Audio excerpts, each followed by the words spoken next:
Voilà, bonsoir, bonsoir, chers abonnés. C'est votre conseiller Tano.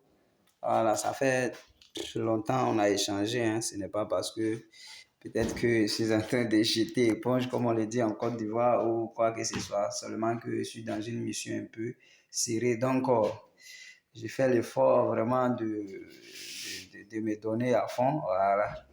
C'est pas facile après la fatigue, ça fait que, bon, je n'arrive pas à faire des vidéos. Mais je suis avec vous. Ne tardez pas à m'écrire comment on appelle, dans mon inbox. Je vais vous répondre de temps en temps. Voilà.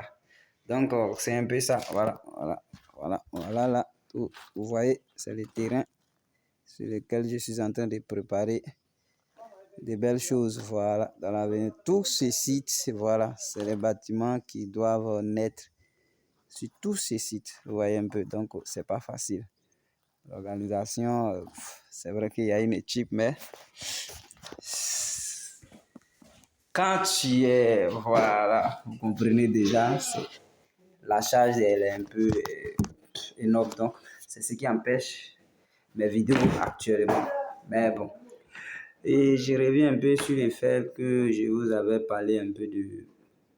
Et il y avait fait une publication dans laquelle je parlais à fait des bâtiments qui s'écroulaient beaucoup dans Abidjan, où je disais que il est temps de dénoncer les faux ingénieurs, vous voyez un peu.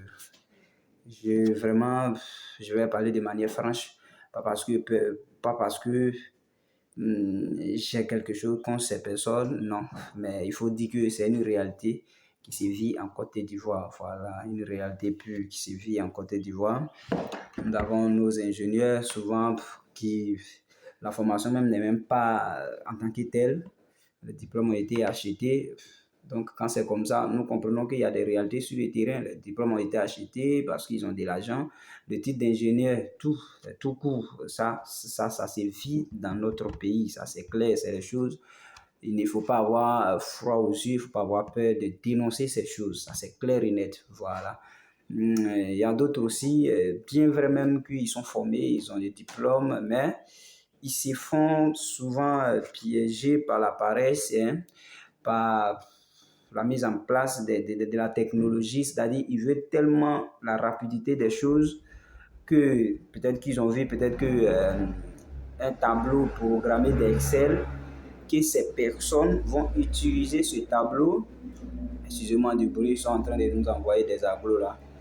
C'est ça qui fait le bruit. Donc, et ces personnes vont utiliser les tableaux, souvent même sans même chercher à savoir comment on appelle, le compartiment, les petites parties de ces trucs avant de faire les calculs. Voilà, ils vont insérer des résultats sans même vérification. Pourquoi? Parce que tellement fatigués de faire des recherches, de casser la tête, de faire toutes des choses à la fois, ils préfèrent avoir des choses pour faciliter un peu le travail. Et dans ça, vous comprenez avec moi, il y a des risques. Il y a des risques.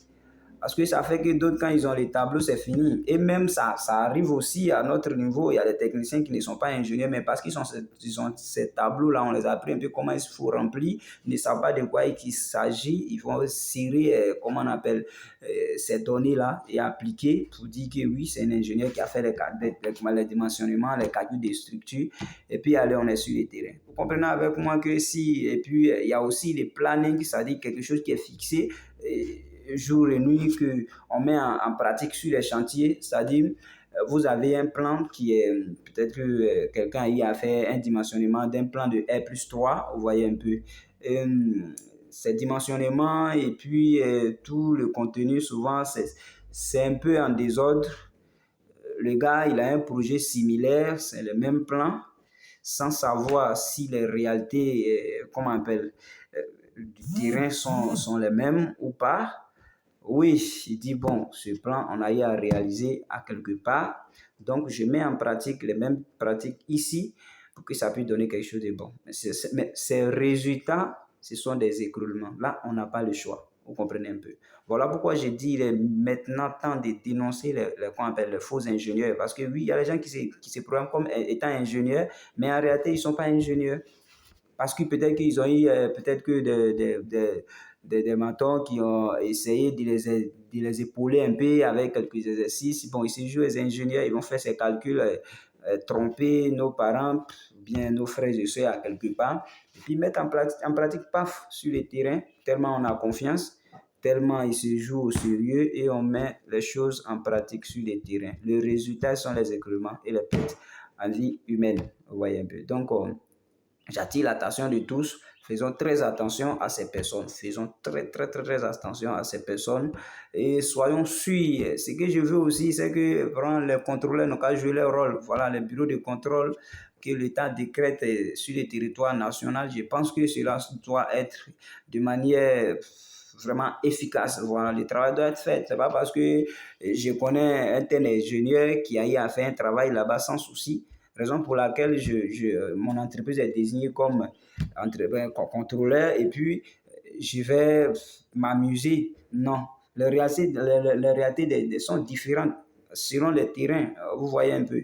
Donc, c'est pas parce que monsieur X, il est ingénieur, il a été l'ingénieur de tel site, donc moi, on me désigne d'aller faire le contrôle parce que monsieur X est là-bas, je ne prends pas le contrôle au sérieux parce que je me dis qu'il n'aura rien, parce que monsieur X n'est pas un dieu. Vous voyez un peu, monsieur X n'est pas un dieu.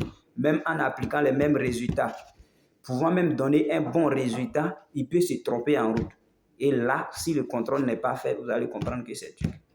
Voilà. Donc, c'est en cela, je dis toujours, j'avais publié que il est temps maintenant de dénoncer les faux ingénieurs. Parce que ça, ce sont les faux ingénieurs. Un ingénieur qui s'assoit, réfléchit mieux, il pense bien que l'erreur est humaine, mais ça ne va pas aller jusqu'à la réalisation de l'ouvrage. Voilà, ça dit en coup de route, le gars, il peut se rattraper et puis bon, les choses se passent de manière bonne.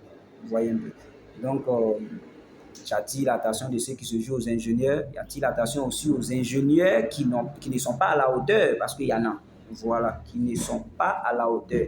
J'attire beaucoup leur attention de faire le travail, de prendre le travail au sérieux, afin que, bon, Dieu fasse que vraiment nous arrivions vraiment à éviter beaucoup ces écroulements-là. Nous arrivions vraiment à les éviter beaucoup. Parce que la remarque est faite. Voilà. Hier encore, il y a eu écroulement d'une dalle à Koumassi. Je pense bien, j'ai vu sur les réseaux sociaux, tous ceci, nous les responsables, nous sommes appelés à dénoncer et à faire très attention pour éviter ces choses. Voilà. Nous donnons de l'ombre comment on appelle, aux gens sous le soleil, mais nous devons leur permettre de bien profiter de cette ombre, mais ne pas empoisonner cette ombre. Vous voyez un peu, parce que ça devient comme poison, hein. C'est comme poison, le gars, il a bâti sa maison, il t'a fait confiance, il t'a confié toutes les tâches, et tu as mis du désordre dedans. Le lendemain matin, c'est son décès, non. Mais soyons sérieux. Donc, prenons ce que nous connaissons au sérieux. Si tu ne maîtrises pas les dimensionnements des structures, tu ne maîtrises pas tous ces tralala, ça ne sert à rien. Voilà. Il y a un proverbe africain qui dit si tu manges mal, tu chies mal, mais il n'y a rien à faire.